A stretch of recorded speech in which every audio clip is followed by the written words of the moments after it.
ಹೆಂಗೆ ಈರುಳ್ಳಿ ಈರುಳ್ಳಿ 3 kg 100 ರೂಪಾಯಿ.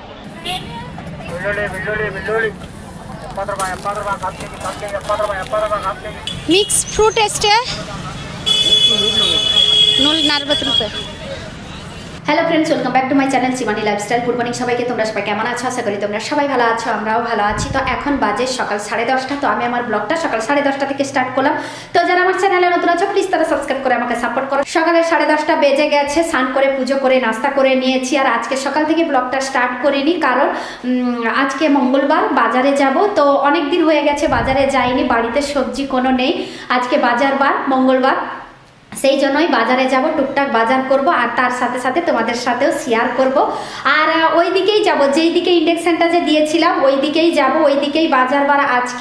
আজকে যদি ফোন যদি না করতো তবুও আজকে দোকানে ঢুকতাম, কিন্তু ঠিক রেডি হওয়ার আগেই, তোমাদেরকে ওয়েলকাম জানানোর আগেই ফোনটা করেছিল দোকান থেকে যে তোমার ইন্ডাকশন রেডি হয়ে গেছে, তুমি এসে নিয়ে যেতে পারো। তো আমি বললাম তাহলে ঠিক আছে, আজকে একটা নয় দুটো কাজ হয়ে যাবে। আর তার সাথে সাথে ফল টল আরও কিনবো। তো চলো, যা কিনবো সেটা তো বাজারে গেলে তোমাদের সাথে শেয়ার করব। ঝটপট করে রেডি হয়ে পড়ি। মনটা একটু খারাপ লাগছে, কারণ সোনামাকে নিয়ে যেতাম, কিন্তু যাব বলে ডিসাইড করলাম। জাস্ট সোনামা স্কুলে যাওয়ার পরেই ডিসাইড করলাম যে আজকে যাব। আর আমার সকাল থেকে মনেও নেই যে আজকে মঙ্গলবার, ঠিক আছে। স্নান করতে যাব তখনই মনে পড়লো। তো সোনামা স্কুলে যাওয়ার পরেই আমি স্নানটা করেছিলাম, সেই জন্য, নাহলে সোনামাকে নিয়ে যেতাম একটুকুনি। তো চলো ঠিক আছে। আর কালকে যদি যাই মন্দিরের দিকে, যদি কালকে যাই তো তাহলে কালকে সোনামাকে অবশ্যই আমার সাথে নিয়ে যাব। আসলে ও কোথাও যায় না, মনটা খারাপ লাগে, সেই জন্য স্কুল আর বাড়ি এই দুটো ছেড়ে আর কোথাও সোনামাটা আমার আর যায় না, জানো তো। তো একবার দুঃখ করে বলে, মা সবার বাড়িতে, সবাই মামার বাড়িতে যায়, মাসির বাড়িতে যায়, সবাই বাপের বাড়িতে যায়, মা আমরা কোথাও একটা যাই না, কেন যাই না মা? আসলে আমরা তো কর্ণাটকে থাকি, তো কর্ণাটকে থেকে আমাদের ওয়েস্ট বেঙ্গলে যেতে, আমাদের বলছি জানো তো, ওয়েস্ট বেঙ্গলটা তো আমাদের তো গ্রাম, সেই জন্যই আমাদের বলছি। তো চলো, ওয়েস্ট বেঙ্গলে যেতে তো মানে সবসময় সুযোগ হয় না, 2 বছর 3 বছর অন্তর একবার করে যাই কর্ণাটক থেকে। সেই জন্য অলরেডি হয়ে গেছে 2 বছরের বেশি, ঠিক আছে। তো যাওয়া হয়নি। আর সত্যি কথা বলতে কি, এই বাজার আর বাড়ি আর সোনামার স্কুল আর বাড়ি ছাড়া আর কোথাও না।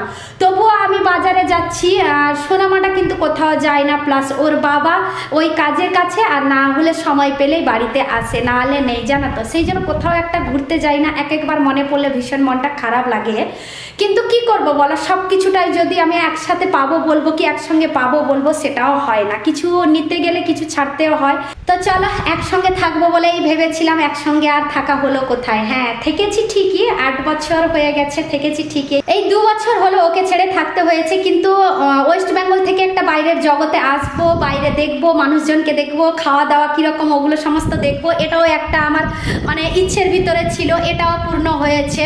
তো চলো তাহলে, এখন আরও বেশি কথা বলে আরও টাইমও হয়ে যাবে, মানে বাসে করে যেতে হবে না।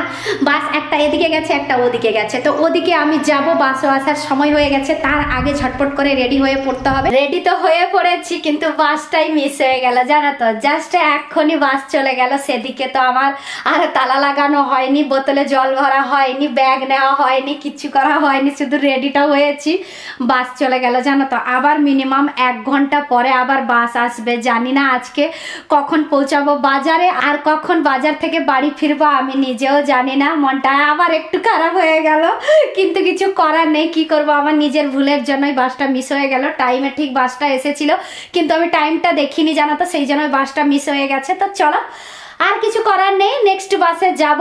তো চলো তাহলে ঝটপট করে এবার তালা লাগিয়ে যাই, বাস স্ট্যান্ডে বসবো 1 ঘন্টা। তো সত্যি কথা বলতে কি, পাক্কা 1 ঘন্টার পরে বাস এলো। আর যদি বা বাস এলো তো কি ভিড়, আর বাসে ভিডিও করতে পারিনি, সোজা বাস স্ট্যান্ডে এসে ভিডিও বানিয়েছি। আর বাস স্ট্যান্ড থেকে যে বাজারের দিকে হেঁটে হেঁটে যাচ্ছি, দেখতে পাচ্ছ তো, হঠাৎ এমন করে হাওয়া এলো তো পুরো ধুলো মুখের ভিতর ঢুকে গেছে। কেসে সোজা চলে এসছি বাজারের ভিতরে। আর বাজারের ভিতরে ঢোকার জন্য জন্য 2-3টে রাস্তা আছে, আমি শর্ট রাস্তা দিয়ে ঢুকে পড়েছি জানো তো। আর হাঁটতে পারছি না, যেভাবে রোদ উঠেছিল সেদিন তো আর কি বলবো তোমাদেরকে।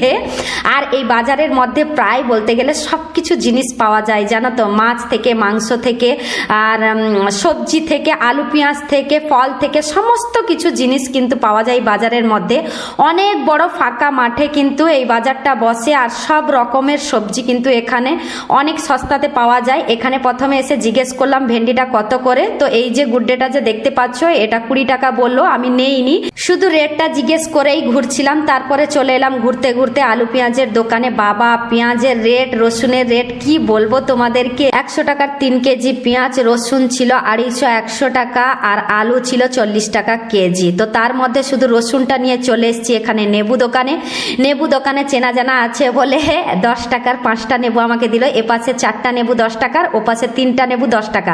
তো আমি 5টা নেবু 10 টাকা নিয়ে চলে এলাম তারপরে ভেন্ডি দোকানে। তো এখানে ভেন্ডি 30 টাকা কেজি বলেছিল, সেই জন্য নরম নরম দেখে পুরো 1 কেজি ভেন্ডি বেছে নিয়েছি জানো তো। প্রথমে গিয়ে বাজারটা ঘুরি, তো তারপরে দামটা জিজ্ঞেস করি, তারপরে যেখানে খুশি সেইখানেই নেই, মানে যেখানে একটু সস্তা হয় সেইখানে নিয়ে নিই। তারপরে চলে এসেছি এখানে ক্যারেট নেব বলে, আমার সোনামা ক্যারেট খেতে ভালোবাসে না সেই জন্য। তারপরে এপাশে চলে এসেছি দেখো শশা নিতে। শশার রেটও সেদিন অনেক ছিল, 1 কেজি 50 টাকা শশা। তো ওই গুড্ডেটা যে দেখতে পেলে না তোমরা, এটা 20 টাকা গুড্ডে ছিল, তো ওটা নিয়ে তারপরে ধনেপাতা নিয়ে চলে এলাম এখানে সোনামার জন্য কিছু খাবার জিনিস নিতে। এখানে নিয়ে নিয়েছি সোনামার ফেভারিট ঝাল মটর আর নিয়েছি ঝুরি ভাজা।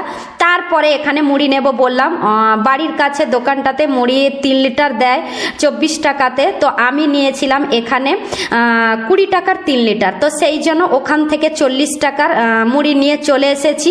তারপরে এখানে চলে এসেছি তরমুজ দোকানে। বাবা কি বলবো তোমাদেরকে, তরমুজ এখানে রেটটা শুনে তো আমিও অবাক হয়ে গেছি। তরমুজের রেট কত জানো তো, এক একটা 10 টাকা, মানে এখানে কোনো কেজিতে দেয় না, এক একটা পিস 10 টাকা।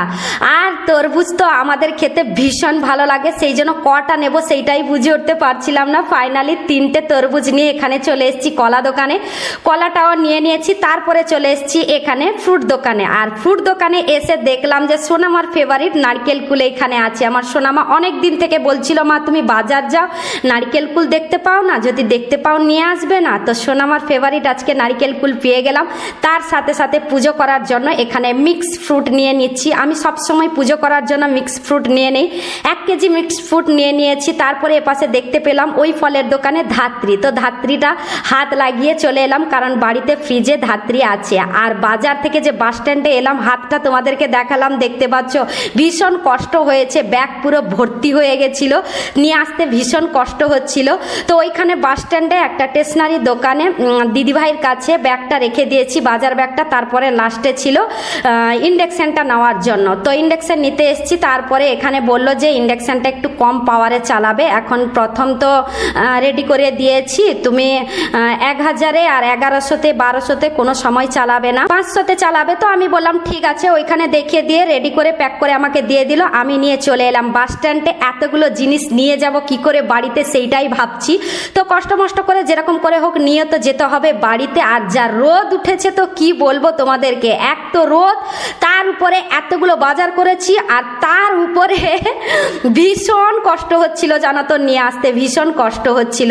আর আজকে বিশেষ করে ওর বাবা যদি থাকতো তাহলে এত কষ্ট হতো না, বাইকে করে যেতাম, বাইকে করে চলে আসতাম, আর বাসে কোনো যেতেই হতো না। কিন্তু ওর বাবা তো কাজের কাছে আছে, আর কি করা যাবে বলো। তো ব্যাগ নিয়ে গেছি বাজার করতে, ব্যাগ ভর্তি বাজার না করলে কি হয় তোমরাই বলো।